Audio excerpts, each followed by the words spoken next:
네, 안녕하십니까. 충주고려천문과학관 관장 별박사 이태영입니다. 충주고려천문과학관에서 매주 주말에 보내드리는 주말 특강, 재미있는 별자리 여행. 오늘은 UFO와 외계 생명체에 대한 이야기를 해드리겠습니다. 그러면 화면 공유하고 10월 23일 주말 특강을 시작하겠습니다.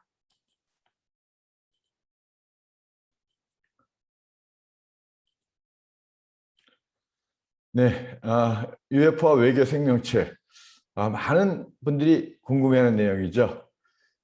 과연 UFO는 존재할 것인가? 궁금한 분들이 굉장히 많아요. 그죠? 자, 제가 한 오래전에 찍은 우리 은하계 궁사리 부근의 은하수의 모습입니다. 굉장히 별이 많죠. 우리 은하계에는 수천억 개의 별이 있습니다. 그 별들 10개 중에 하나에만 행성이 있다고 해도 수백억 개의 행성이 존재할 것입니다. 그 행성들 중 10개의 하나 정도만 지구와 같은 행성이라고 해도 우리 은하에만 수십억 개의 지구가 존재할 것이다. 수십 년 전부터 천문학자들은 이렇게 생각해 왔습니다. 그런데 우주에는 우리 은하와 같은 은하가 수천억 개가 더 있습니다. 그러니까 당연히 지구 위에도 많은 별에 생명체가 있을 것이다. 이런 생각을 할 수 있을 것입니다. 그런데 정말 UFO가 존재할 것인가? 여기서 중요한 건 뭐냐면 많은 분들이 UFO와 외계인의 비행선을 같은 거라고 생각하시는 것 같아요. UFO는 말 그대로 미확인 비행 물체입니다. 그래서 확인이 안 된 비행 물체거든요. 외계인의 우주선하고 같은 것이 아니에요. 그래서 UFO를 봤다. 이런 것은 하늘에서 뭔가 알지 못하는 그런 비행 물체가 나타났다. 이런 뜻이거든요. 많은 현상들 중에 UFO로 오인되는 현상들이 굉장히 많습니다. 비행기 엔진에서 배출된 수증기 같은 거, 비행운이라고 하죠. 이런 부분들도 모르는 사람들이 보시면 UFO다 이렇게 생각할 수도 있습니다. 과거에는 렌즈에서 이 산란된 빛 때문에 또 UFO로 오인된 사진들도 많이 찍혔습니다. 우리나라에서 가장 유명한 UFO 사진이 바로 1995년 경기도 가평에서 촬영된 이 사진일 겁니다. 어느 시골 농가에 할아버지하고 할머니가 마당에서 이렇게 이 추수한 곡식을 말리고 있는데 그 위에 뭔가 UFO가 날아가는 거죠. 자, 직경 450m, 고도 3.5km에 초속 108km, 마하 300 정도로 비행선이 날아갔다 해가지고 굉장히 유명해졌던 사진이에요. 뭐 당시에 이 UFO가 대만에 있는 UFO 뭐 전문가들에 의하면 작은 개 자리에 있는 프로키온이라는 별에서 왔다. 뭐 이런 이야기까지도 있고 하는데 사실 정확히 밝혀진 건 없습니다. 이 외에도 뭐 우주선 모양의 구름들, 렌즈운이라고 하죠. 이런 부분들. 그리고 지구 궤도에는 수천 개 이상의 인공위성들이 떠 있습니다. 1957년 스푸트니크가 발사된 이래 10,000대 이상의 인공위성이 발사됐고 그중에 한 3분의 2 정도는 지구 궤도로 떨어져 가지고 없어졌지만 3분의 2 정도는 아직 남아 있거든요. 그중에 활동하는 것은 한 4천 개 정도, 나머지 한 4천 개 정도는 기능이 멈춘 상태에서 돌고 있습니다.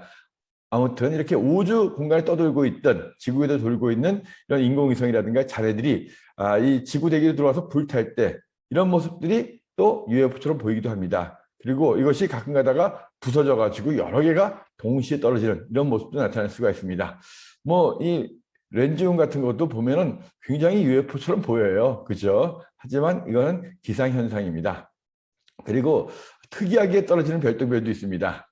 자, 뭐 오로라를 배경으로 별똥별이 떨어지는데 별똥별이 일직선에 떨어지는 것이 아니라 약간 이 흔들리면서 이러니까 뭔가 이상한다. 근데 이제 이 별똥별 같은 경우도 약간 회전하면서 스핀이 있는 상태에서 떨어지면 이렇게 궤도가 이렇게 지그재그 형태로 움직일 수도 있어요. 그런 부분들도 이 UFO로 착각을 일으킬 수도 있습니다. 자, 그리고 그런데 중요한 건 뭐냐면 천문대에서 발견된 UFO 거의 들어보신 적이 없을 거예요. 아프리카 사람이 우리나라에 와서 자장면을 먹으면 미확인 음식이죠. 근데 우리는 자주 먹던 거니까 알고 뭐 이거 자장면인 거 알 수 있잖아요. 천문대에서 근무하는 저희 같은 사람들은 밤하늘을 자주 봅니다. 그래서 저거는 이거다. 그래서 뭔가 일반인들이 보시는 것보다는 UFO에 대해서 이 발견할 수 있는 확률이 좀 적어져요. 안 보이는 것이 아니라 무엇인지 아는 게 좀 많은 거죠. 근데 아무튼 천문대에서 발견된 UFO가 없는 이유가 사실은 UFO처럼 착각을 일으키는 것에 대해서 천문대에 근무하는 분들은 많이 알고 있기 때문이에요. 자, 이 얼마 전이었죠. 지난 여름에 이 나사가 UFO의 존재를 인정했다 해가지고 굉장히 그 이야기가 많이 된 적이 있습니다. 자, 실제로 이걸 보고서 많은 분들이 나사가 정말 외계 생명체를 인정한 것이 아닌가 이렇게 오인하는 분들도 있어요. 하지만 실제로 UFO를 인정했다고 하는 것은 이 외계 생명체를 인정한 것이 아니라 기본적으로 이 외계인을 우주선을 인정한 것이 아니라 말 그대로 뭔지 모르는 미확인 비행 물체들이 정말 있더라 하는 걸 인정한 거예요. 그래서 실제로 2004년 11월부터 올 3월까지 보고된 정체불명의 비행체를 검토한 결과 이 144건 정도가 UFO다. 뭔지 모르겠다. 이렇게 한 거죠. 그래서 그것이 정말 어느 나라의 첨단 무기인지 아니면 정말 기상현상인지 아니면 정말 외계에서 들어온 외계인들의 비행선인지 뭔지 모른다. 단지 나사에서는 이것이 뭔지 모르는 비행체다라는 것을 인정했다는 거예요. 자, 아무튼 항상 우리가 이 17세기에 망원경이 발명되면서 우리가 우주에 대해서 관측을 굉장히 많이 했죠. 그러면서 수많은 별이 있다는 것이 알려지고 또 다른 우주 우리 은하계 너머에 또 다른 세계가 있다는 것이 알려지면서 많은 천문학자들을 중심으로 외계 생명체에 대해서 탐사를 하는 그런 일들이 시작이 됐습니다. 특히 1960년대에 미국의 드레이크 박사를 비롯해가지고 일련의 과학자들이 정말 외계 생명체의 존재에 대해서 연구를 많이 했거든요. 그중에 첫 번째 계획이 오즈마 계획이라는 거예요. 전파망원경을 이용해서 외계로부터 들어오는 신호를 포착해 보겠다는 거죠. 오즈의 마법사에 나오는 오즈 이름에서 따온 건데요. 하지만 1년 정도 진행됐지만 외계인의 신호를 받는 것은 실패를 했습니다. 그리고 이 오즈마 계획은 현재에도 세티라고 하는 외계인 탐색 프로젝트의 모태가 되었습니다. 그리고 1970년대 와가지고 한 10여 년쯤 지나서 이번에는 이 외계에다가 직접 우리가 한번 전파를 발신해보자 라고 해가지고 우리 인간의 DNA라든가 태양계의 모습, 그 다음에 우리가 알고 있는 RS15 전파망원경 같은 이런 이 기호를 만들어가지고 이 전파를 발신했습니다. 어디다 했냐면 M13이라고 하는 헤르쿨레스 자리에 있는 구상성단이에요. 태양 정도 되는 별들이 수만 개 이상 모여있는 거대한 별들의 집단인데 여기다가 전파를 발신한 거거든요. 근데 문제는 여기까지 거리가 빛으로 25,000년 가는 곳이에요. 그러니까 25,000광년 떨어져 있는 곳에다가 여기는 지구다. 외계인 수신하면 대답해달라. 이렇게 신호를 보낸 거거든요. 그러니까 신호가 가는데 25,000년. 거기서 누가 정말 듣는다고 했을 때 외계인이 다시 듣고서 우리한테 다시 신호를 보낼 때 도착할 때까지 25,000년. 총 5만 년이 걸리는 거죠. 그러니까 사실은 이 신호를 보냈다는 것에서는 하나의 이벤트성이지 실제로 그 신호를 그곳에 있는 외계인이 받아서 다시 우리한테 신호를 보낼 확률은 거의 없는 거죠. 이 구상성단이라고 하는 것은 오래된 별들, 늙은 별들의 집단이거든요. 별이 오래될수록 거기에 행성이 있다면 행성에 문명이 있을 가능성이 더 높지 않느냐라고 생각이 돼가지고 이 1974년에 이 M13이라고 하는 늙은 별들의 집단 구상성단에다 신호를 보냈던 것 같습니다. 자, 그리고 그 후에 이 세티라고 하는 외계 생명체를 찾기 위한 그런 본격적인 프로젝트가 시작이 됩니다. 외계 지적 생명체 탐색, 거기에 영문 약자가 세티거든요. 그래서 푸에르토리코에 있는 305m RS15 전파망원경을 비롯해서 여러한 망원경을 이용해가지고 외계 신호를 찾으려는 노력을 하고 있는 거예요. 그래서 컨택트라는 영화도 나오고 그랬었죠. 근데 이 사진에서 보는 이 RS15 전파망원경 사실은 작년에 이 태풍의 그 허리케인에 의해서 다 파괴가 됐죠. 참 안타까운 일인데 아무튼 자 현재는 이 RS15 망원경 파괴된 상태로 아직 복구가 안 되고 있습니다. 이렇게 세티 계획을 이용해서 많은 천문학자들이 전파망원경으로 외계 신호를 탐색하려고 노력을 하고 있습니다. 하지만 뭐 결론은 아직까지 외계 지적 생명체의 신호가 발견된 적은 없어요, 공식적으로. 그리고 나아가서 직접 지구와 비슷한 환경을 가진 외계 행성을 찾기 위해서 우주망원경을 발사했어요. 그래서 케플러 우주망원경 2009년에 발사했습니다. 우리 태양계에 있는 행성들의 운항의 법칙을 처음으로 밝혀낸 천문학자 케플러의 이름을 딴 케플러 우주망원경이 발사돼서 무려 9년 반 동안 2018년까지 50만 개가 넘는 별을 관측했고 그중에 2,600개가 넘는 행성을 발견했습니다. 하지만 실제로 그곳에서 생명체의 흔적이 발견된 적은 없어요. 2018년에 이제 케플러 우주망원경이 수명을 다하자 테스라고 하는 또 다른 우주망원경을 발사했습니다. 테스 우주망원경은 이 케플러 우주망원경이 우주에 있는 이 별들을 오리온하게 있는 먼 별까지 다 관측했다라고 한다면 테스는 태양 근처에 있는 가까운 곳에 있는 별 20만 개를 조사해서 본격적으로 정말 우리가 컨택할 수 있는 그런 범위 내에 있는 외계 행성을 찾는 것이 목표예요. 그래서 케플러도 그렇고 테스도 그렇고 주로 이 별 앞을 행성이 지나갈 때 별빛이 줄어드는 그런 트랜짓 현상을 이용해서 행성을 찾습니다. 자, 이제부터 행성을 어떻게 외계 행성을 찾는지 그 방법에 대해서 몇 가지 방법을 한번 소개해 드리겠습니다. 자, 좀 전에 말씀드렸던 것이 바로 이 트랜짓 현상이거든요. 만약에 어떤 별에 행성이 있다고 한다면 그 별과 지구 사이에 행성이 이렇게 통과하면서 식현상, 우리가 일식, 월식하는 것처럼 행성이 그 별 앞을 지나게 되면 지구에서 봤을 때 그 별빛이 살짝 줄어들겠죠. 그 가리는 동안에. 그죠? 그래서 그 얼마나 이 별빛이 줄어드는가를 통해서 어느 정도 크기의 행성이 움직이고 있고 그리고 그 줄어드는 시간을 통해 가지고 이 행성이 이 별에서부터 얼마만한 주기로서 돌고 있으면서 그에 따라서 이 행성과 별까지의 거리는 얼마다 하는 것을 갖다가 측정할 수 있는 거예요. 자, 현재 얼마나 기술이 좋아졌냐 하면 이 별빛이 수십만 분의 1까지 줄어드는 정도를 갖다 측정해내는 거예요. 그 정도면 지구 정도의 행성이 그 앞을 지나갈 때 충분히 발견할 수 있는 거죠. 그래서 실제로 이 행성이 별빛 앞을 통과할 때 그 별빛이 줄어드는 현상, 이 트랜짓 현상을 이용해서 행성을 찾을 수가 있습니다. 근데 이것은 그 행성이 별과 우리와 일직선상에 있어야 되기 때문에 사실은 굉장히 확률적으로 이런 것들이 많을 확률이 별로 없죠. 그래서 이게 몇 개 안 발견했다라고 해가지고 행성이 적은 건 아니에요. 그래서 이렇게 별 표면을 통과하는 트랜짓 현상을 이용해서 외계 행성을 찾는 방법이 있고, 자, 그 다음에 TTV라는 것이 있습니다. 이 별 앞을 통과하는 행성을 통과하는 시간이 변화하는 거. 자, 이제 그림을 보시면 행성이 하나가 있다라고 한다면 이렇게 식현상이 나타날 시간이 거의 일정할 겁니다.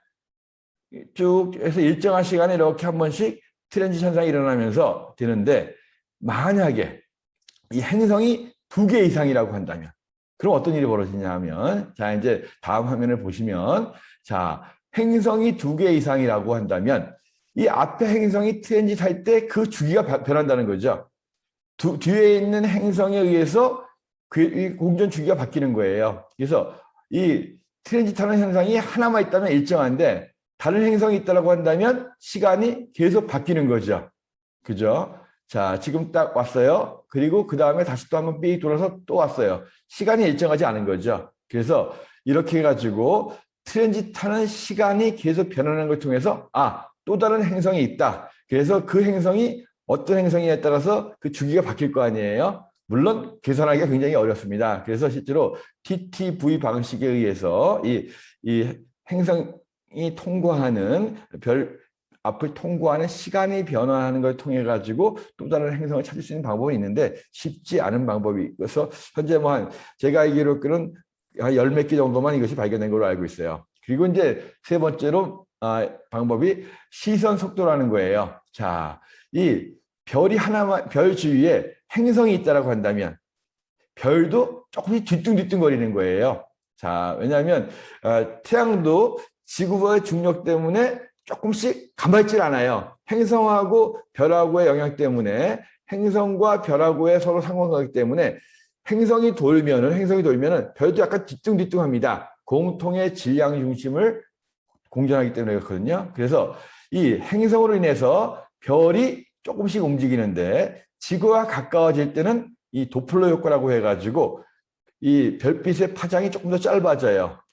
이 청색편이라고 하는데, 그리고 반대로 좀 멀어질 때는 약간 파장이 길어집니다. 이걸 적색편이라고 하거든요. 그래서 기본적으로 행성이 보이진 않지만 그 별빛이 조금씩 적색편이와 청색편이가 일어나는 걸 보고서 어느 정도의 행성이 옆에서 이 별을 움직이게 하는구나 하는 걸 갖다가 측정하는 겁니다. 현재 이것도 장비가 좋아져 가지고 이 별이 초당 1m 정도 움직이는 속도까지 정밀하게 측정이 가능하다는 거예요. 이렇게 해서 시선 속도, 자, 뒤뚱뒤뚱 행성에 의해서 별이 공통의 질량 중심을 움직이기 때문에 조금씩 뒤뚱거리는 걸 가지고 이 행성을 측정한다 하는 부분이고, 그리고 자, 이번에는 직접 촬영. 사실 망원경으로 행성을 직접 보기엔 별이 너무 크고 행성이 너무 작죠. 그리고 별빛이 워낙 밝기 때문에 행성을 직접 볼 수가 없습니다. 그런데 지금은 굉장히 고분해능과 고직광력을 가진 망원경들이 개발됐기 때문에 이걸 가능하다는 거예요. 특히 이렇게 별빛을 가릴 수 있는 그런 방법을 찾아가지고 별빛을 가리면 그 옆에 있는 행성이 좀 더 잘 보이게 되겠죠. 특히 별빛에 비해서 행성빛이 거의 뭐 몇백만 분의 1밖에 안 되지만 그 행성의 반사돼서 나오는 빛, 특히 적외선을 이용할 경우에는 적외선 같은 경우에는 이 반사돼서 나오는 빛이 훨씬 더 밝다라고 합니다. 그래서 이 모황성, 별빛을 가리면서 그 주변에 있는 행성에서 반사돼서 나오는 적외선을 이용하면 또 이 외계 행성을 직접 촬영할 수 있다는 거예요. 직접 촬영하니까 아까 얘기했던 트랜짓이라든가 시선 속도에 비해서 행성을 발견할 때 오류가 별로 적은 거죠. 자, 그리고 또 다른 방법이 뭐냐면 미세 중력 렌즈라는 것이 있습니다. 자, 중력 렌즈 혹시 들어보셨나요? 자, 별빛이 우리가 관측할 때 앞에 큰 중력을 갖고 별을 통과하게 되면 살짝 어떻게 돼요? 렌즈를 통과하는 것처럼 별빛이 좀 밝아지거든요. 그래서 어떤 별이 가만히 있지 않고 별이 조금씩 움직이거든요. 별이 움직일 때 갑자기 그 뒤에 있는 별빛이 살짝 밝아지는 현상이 있어요. 이걸 중력 렌즈 현상이라고 하는데, 만약에 이 앞에 있는 이 별빛을 휘게 만들었던 이런 렌즈 역할을 했던 별의 행성이 있다면, 행성이 돈다라고 한다면 이 행성에 의해서 뒤에 있는 별빛이 반짝일 때 살짝 튄다는 거죠.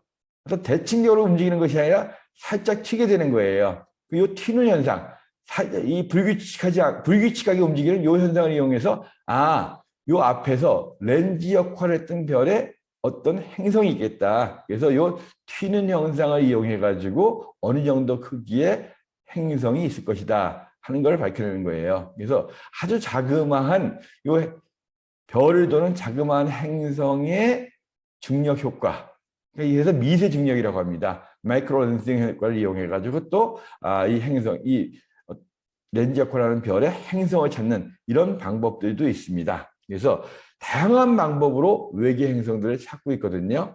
자, 이 올해까지 올 상반기까지 발견된 이 연도별로 이 외계 행성들을 딱 그래프를 나사에서 만든 거예요. 보면은 자, 이 중에 이 초록색이 가장 많죠. 초록색이 바로 트랜짓. 이 별빛 앞을 갖다 행성이 통과할 때 가려지는 그 별빛의 양을 가지고 행성을 찾는 거. 그것이 이제 가장 많죠. 특히 2009년에 케플러 우주망원경이 이제 올라가고 난 다음부터 굉장히 이 외계 행성 찾는 게 많아지기 시작했습니다. 2014년하고 2016년은 뭐 1년에 거의 뭐 1000개 가까이, 이때는 1500개 이상의 외계 행성들이 발견됐죠. 그래서 트랜짓 현상이 가장 많고, 그 다음에 붉은색이 좀 많죠. 붉은색이 바로 뭐냐면 시선 속도를 이용한 거예요. 뒤뚱뒤뚱 하는 거. 그리고 자, 또 많은 게 뭐죠? 여기 보면 이제 이 주황색으로 되어 있는 거. 미세 중력이죠. 마이크로 렌싱 현상을 해가지고 과거에는 별로 없던 것이 점점 장비가 좋아지면서 이 아주 마이크로 렌싱 효과, 미세 중력을 이용한 행성 찾는 것들도 활발해지고 있습니다. 그 다음에 또 있는 게 뭐가 있어요? 이 파란색도 좀 보이기 시작하네요. 직접적인 관측. 그래서 외계 행성을 직접 촬영을 통해 가지고 관측하는 방법들도 꾸준히 계속 이루어지고 있습니다. 그리고 이제 이 타이밍이라고 하는 거, 아까 얘기했듯이 이 트렌지 때는 시간을 이용해 가지고 또 다른 별을 찾는 거, 굉장히 이건 어렵다라고 얘기했죠. 그러니까 있지만 거의 표시가 안 될 정도로 굉장히 작은 것 같습니다. 아무튼 그래서 이렇게 다양한 방법으로 외계 행성들을 탐색하고 있습니다. 자, 그런데 이 외계 행성 중에서 우리가 관심 있는 건 뭐냐 하면 바로 생명체가 존재하는 곳이죠.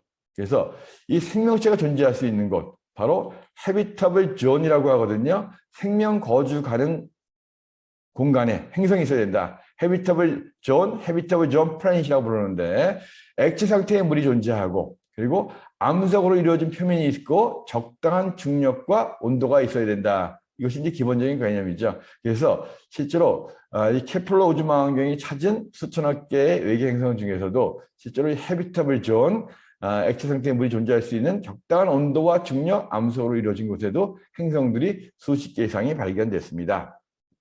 자, 그 중에서 이제 이 트라피스트 1이라는 게 있거든요. 트라피스트라고 하는 것은 아까 트렌지 현상을 이용해서 이제 그 아타카마 사막에 있는 라실라 천문대에서 찾은 첫 번째 망원경이라고 해서 트라피스트 1이라고 하는데 지구에서부터 한 40광년 정도 떨어져 있는 그런 물병자리에 있는 자그마한 적색 외성이에요. 여기에서 무려 7개의 7개.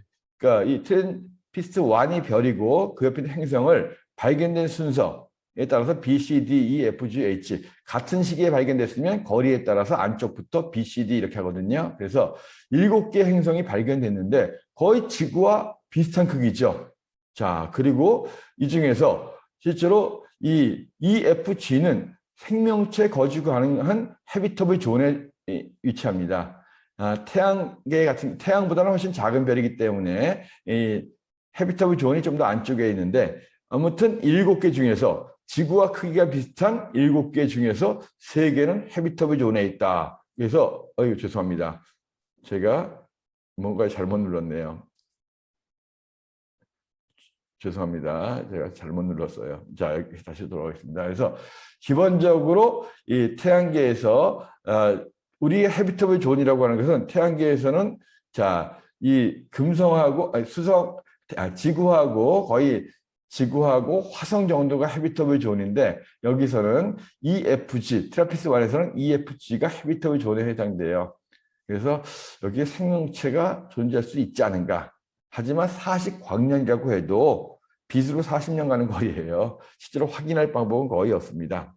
자, 그래서 사실 외계 생명체 탐사할 때 분명한 것은 우리한테는 지구가 정말 특별한 곳이에요. 하지만 우리 은하계 내에서는 지구가 그렇게 특별한 존재는 아닌 것 같다는 것이 천문학자들의 생각입니다. 그래서 나사에서 케플러 우주망원경과 여러 가지 관측 데이터를 놓고 보니까 실제로 지구와 비슷한 행성이 상상했던 것보다 훨씬 많다는 거예요.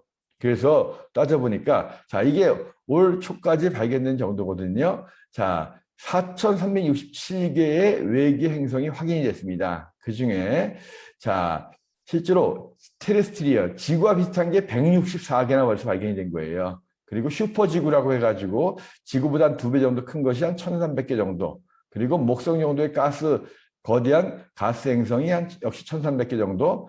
해왕성 정도, 목성보다 좀 작은 해왕성 같은 정도의 크기도 한 1,400개 정도. 그래서 실제로 물론 지구와 비슷한 행성이 적지만 그렇지만 행성들의 개수가 생각했던 것보다 훨씬 많다는 거예요. 그래서 우리 은하계에 있는 우리 은하계에 뭐 수천억 개 정도의 별인데 한 2천억 개 정도 있다고 친다면 그 중에 20% 정도. 그러니까 지구와 비슷한 정도의 행성이 최소한 우리 은하계 내에만 400억 개쯤 있다는 거거든요. 자, 그러니까 엄청 많은 거죠. 그러니까 400억 개가 넘는 그런 지구와 같은 행성이 우리 은하계 내에 있는데 지구 바깥에 있는 수천억 개의 다른 은하들 말고 우리 은하계 내에만 400억 개 정도의 지구와 같은 행성이 있다는 것이 확률적으로 나오는데 그중에 정말 지구에만 생명체가 있다고 한다면 하나님이 만드셨던 자연이 했던 나머지 우주 공간은 너무 공허한 것이 아니겠느냐. 둘러리로 세우기에는 너무 많다는 거죠. 너무 넓고.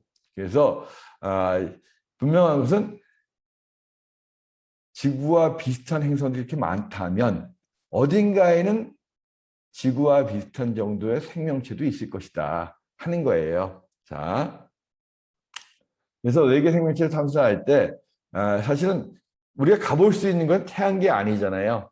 뭐 태양계 안에서 인간 같은 고등 생명체가 있을 리는 없습니다.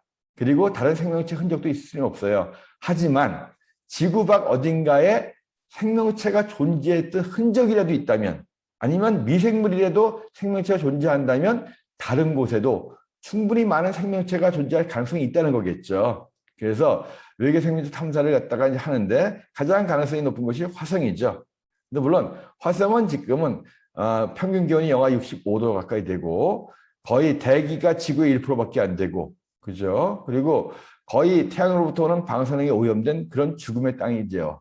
하지만 지금으로부터 수십억 년 전, 최소한 30몇 억 년 전만 하더라도 화성은 대기가 많았고 자기장이 있어가지고 태양에서부터 오는 방사능을 막아줬고 그리고 구름이 있고 비가 내리는 물이 있는 그런 행성이었다라고 알려져 있습니다. 그래서 현재 화성에 대한 생명체를 찾는 작업은 수십억 년 전에 있었던 그런 생명체의 흔적들, 화석들을 찾거나 아니면 일부 그때 존재했던 생명체가 표면은 아니더라도 지하 어딘가에 남아있지 않겠는가 그걸 찾기 위해서 노력을 하고 있습니다. 그래서 미국이라든가 유럽, 뭐 러시아, 중국 해가지고 다양한 탐사선들을 보내고 거기에서 생명체의 흔적을 찾고 있습니다. 현재 화성에는 뭐 물이 굉장히 생각했던 것보다 많다 이런 것도 알려져 있고요. 자, 그 다음이 이제 금성이죠.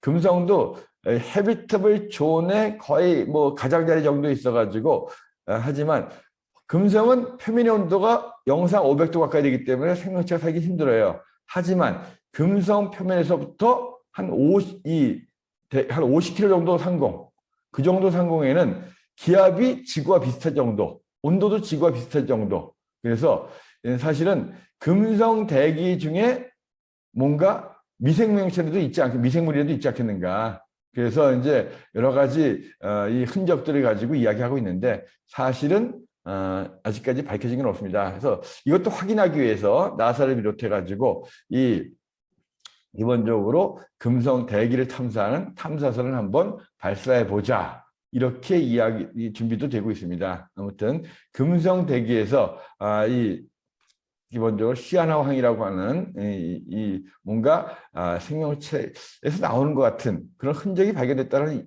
뉴스도 있었는데 근데 사실은 뭐 증명된 건 없고요. 일단은 몇 년 후에 금성 대기 탐사선이 갈 겁니다. 그때 가봐야겠고요. 그 다음에 이제 또 많이 이야기되는 게 목성과 토성의 위성. 자, 특히 이제 목성의 위성인 유로파 같은 거, 그 다음에 이제 토성의 위성인 타이탄이라든가 엔셀라두스, 이게 엔셀라두스인데요. 여기에는 얼음 표면이 있고 그 내부에 뭔가 액체 상태의 바다가 있지 않겠느냐, 이렇게 이야기되고 있습니다. 액체 상태의 바다가 있다. 그러면 충분히 거기에 생명체의 흔적이 있을 수 있다는 거죠. 자, 지구의 생명체가 바다에서부터 시작됐다. 이런 것이 이제 많은 생물학자들의 이야기이기 때문에 이렇게 유로파라든가 엔셀라두스 같은 또 타이탄 같은 그런 우리 태양계에 있는 행성들의 위성에도 이 얼어있는 표면 아래에 액체 상태의 바다가 있다고 한다면 거기에 어떤 형태든 생명체가 있지 않겠는가. 역시 이것도 가서 뚫어봐야지 하는 거기 때문에 미국 나사를 비롯해서 역시 또 이런 유로파로 날아가서 나중에 표면을 깨고 그 밑에 바다를 한번 조사해 보겠다. 이런 계획도 이루어지고 있습니다. 아무튼 우리 태양계에 있는 생명체의 탐사는 아주 자그마한 흔적이라도 또는 자그마한 미생물이라도 발견하고 싶다는 거예요. 그러면 정말 생명체가 지구 태양계 외 다른 곳에서도 발현될 수 있는 가능성이 충분히 있다. 이걸 알고 싶은 거거든요. 자, 그런데 실제로 다른 별에도 가보고 싶은 거예요.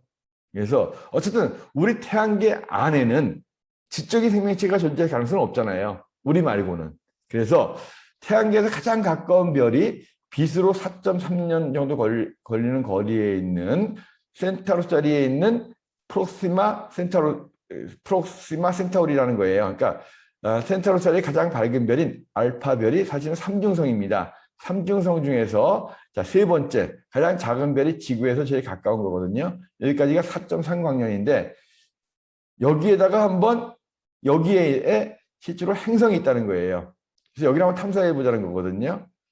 자, 근데 4.3광년이면 1광년이 약 9조 킬로미터입니다.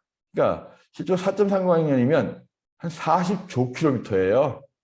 그러니까 시속 4만 킬로미터, 1시간에 지구 한 바퀴 나는 그런 우주선으로 10만 년 정도 걸리는 거리예요. 그냥은 못 가죠. 그래서 여기를 어떻게 갈 것인가도 이제 고민이 되는데 아무튼 이 프록시마라는 별에서 프록시마 B, 자 프록시마에서 첫 번째로 발견된 그 행성 프록시마 B가 있는데 이것이 지구와 크게 비슷하다는 거예요. 그리고 암석으로 이루어져 있고 그리고 액체 상태의 물이 존재할 것 같다. 이런 연구 결과도 나온 겁니다. 그러면 가능성이 있죠. 아까 얘기했던 헤비터블 존에 해당되는 거니까.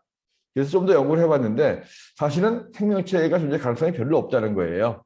왜냐하면 프록시마라는 별 자체가 우리 태양에 비해서는 이 크기가 한 10분의 정도밖에 되지 않는 자그마한 적색의 외성이에요. 그래서 실제로 이 프록시마 B는 이 별에 굉장히 가까이 가야죠. 그래야지 온도가 적당해지니까. 그러다 보니까 이 별에서 나오는 강한 자외선과 X선이 오히려 이 프록시마 B 행성 자체를 굉장히 생명체가 살 수 없는 곳으로 만들고 있지 않겠는가.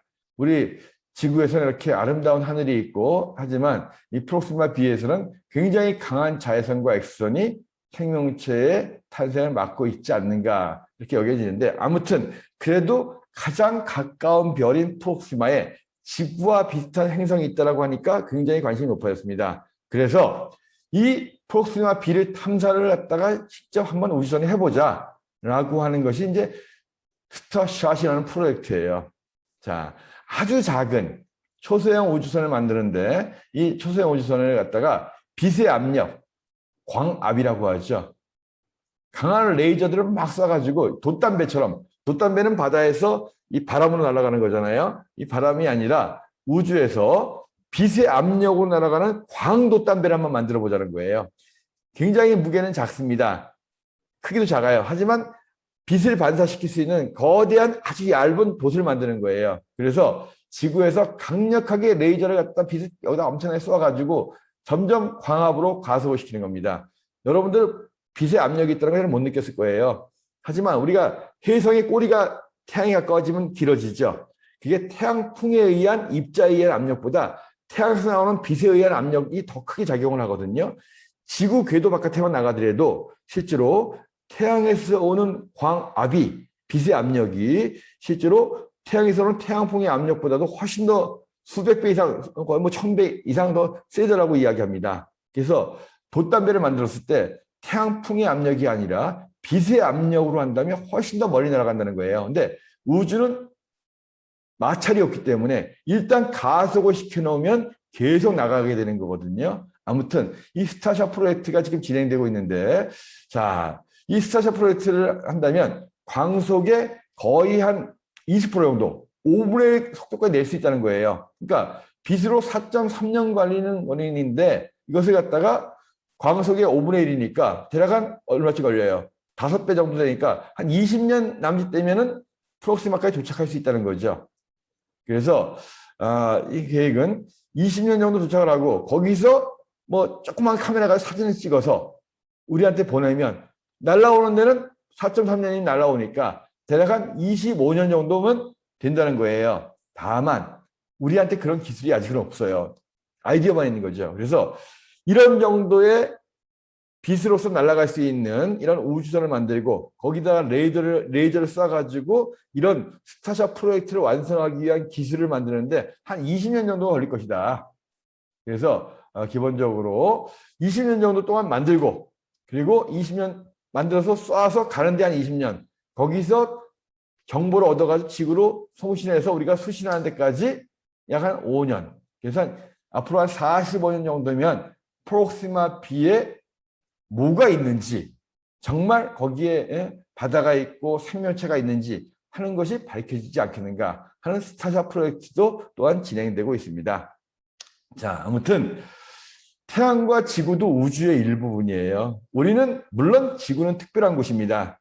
지구는 정말 제가 보기에도 그 어느 곳에도 없는 가장 아름다운 곳이고 우리가 천문학자들이 하늘을 보면서 지구와 비슷한 곳은 있을 수 있다고 하지만 실제로 우리 근처에 우리 인간에게 가장 적합하고 가장 안전하고 좋은 곳은 지구밖에 없어요. 우리한테는 특별하지만 지구에 있는 물질들이 우주에 없는 물질들로 이렇게 만들어진 건 아니에요.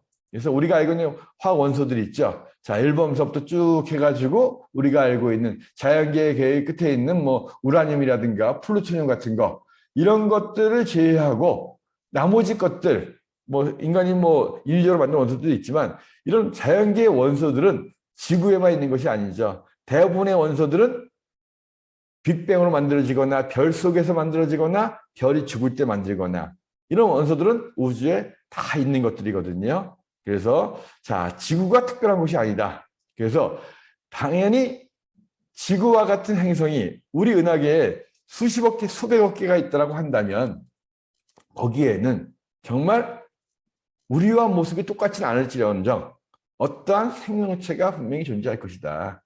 적당한 온도라든가 조건만 주어진다면. 근데 워낙 별이 많고 행성도 많기 때문에 그럴 가능성이 충분히 있다 하는 부분이죠. 그런데 이제 그렇게 외계인이 존재하는 가능성이 충분히 있어요. 하지만 그런 외계인들이 정말 우리가 우주의 일부분이기 때문에 상당히 추측은 할 수 있습니다. 하지만 그런 외계인들이 정말 우리가 영화에서 봤던 것처럼 우호적인 ET와 같은 그런 우호적인 외계인이 있지 아니면 에어리언에 나오는 것 같은 정말 파괴적이고 우리한테 우리를 정말 지구를 말살시킬 수 있는 그런 악의를 갖고 있는 외계인일지는 모르는 거죠. 그래서 이제 스티브 호킹 박사 같은 경우에도 외계인 이야기하면서 우리의 존재를 외계에 알리지 말아라 이런 얘기도 많이 했거든요. 최소한 인류의 문명이 한 10,000년 정도 세월을 거치면서 여기까지 오는데 정말 10,000년 정도 걸렸는데 그중에 우리가 지구를 벗어날 정도의 문명은 100년이 채 안 되는 거죠. 호킹 박사의 말에 의하면 최소한 앞으로 이 문명이 500년, 1000년만 유지된다고 한다면 그 기술 발달 속도로 본다면 충분히 우리가 태양계를 벗어나서 다른 별에도 갈 수 있고 외계 어떤 문명체와 맞부딪히더라도 어느 정도 경쟁이 될 수 있는 때가 된다. 그러니까 그전에는 우리의 존재를 알리지 말아라 이런 얘기도 했던 것 같은데요. 아무튼 근데 이 많은 과학자들이 또 그런 이야기들을 하고 있어요.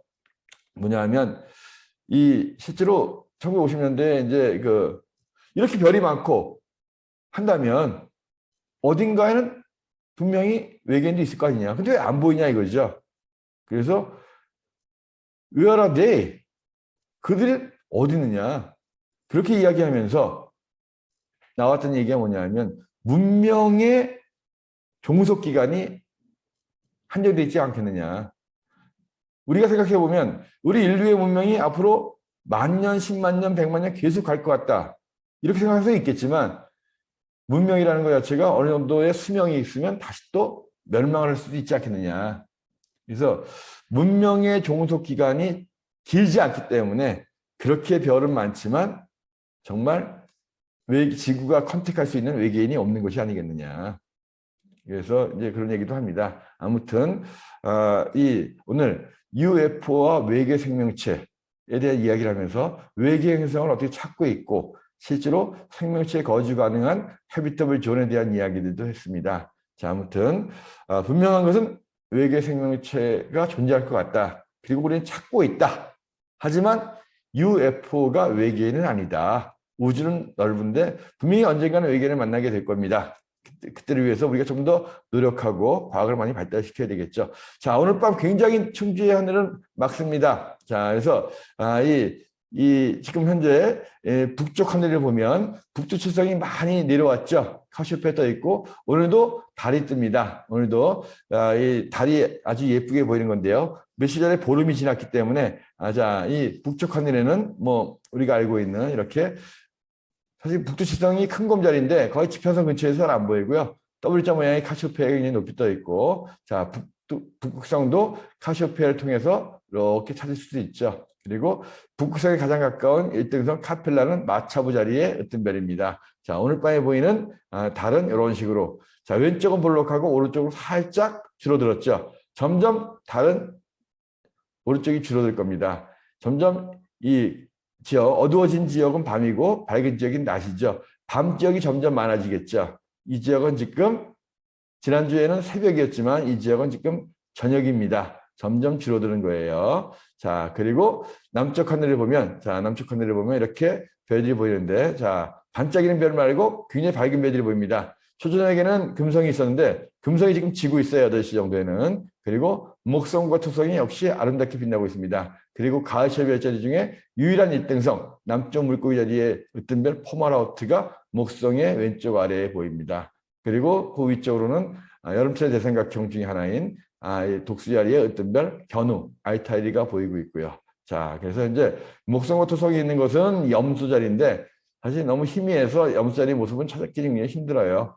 자, 가을철 밤하늘 별들이 희미하기 때문에 이런 물병 자리 같은 거, 남쪽 물고기 자리 같은 거, 그다음에 이 뒤에는 고래 자리가 있는데 쉽게 찾기 어렵습니다. 하지만 이쪽으로 이제 이 견우 쪽으로 은하수가 아직도 쭉 보이거든요. 남두육성, 궁수 자리에 있는 남두육성이 아직도 보이고 있습니다.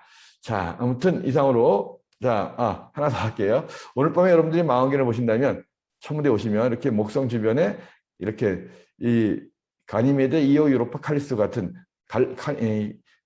갈릴레이가 발견했던 위성들도 볼 수가 있고요. 또 이렇게, 자, 토성의 예쁜 고리도 보실 수가 있습니다. 그 옆에 타이탄 같은 큰 위성도 같이 있는 거 볼 수 있고요.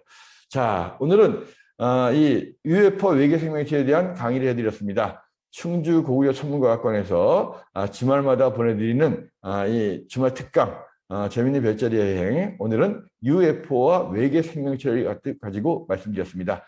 자, 다음 주에는 또 다른 주제를 가지고 여러분들과 이야기를 나누겠습니다. 달이 점점 줄어들면서 이제 한 3, 4일 지나면 저녁 하늘에선 달을 보기 좀 힘들어질 것 같습니다. 달이 잘 안 보이면 그만큼 별이 더 잘 보이겠죠. 달빛에 가렸던 별빛이 좀 더 선명하게 보이는 그런 시절이 다가오고 있습니다. 다음 주 멋진 밤하늘 관측해 보시기 바랍니다. 오늘 주말 특강 여기서 마치겠습니다. 감사합니다.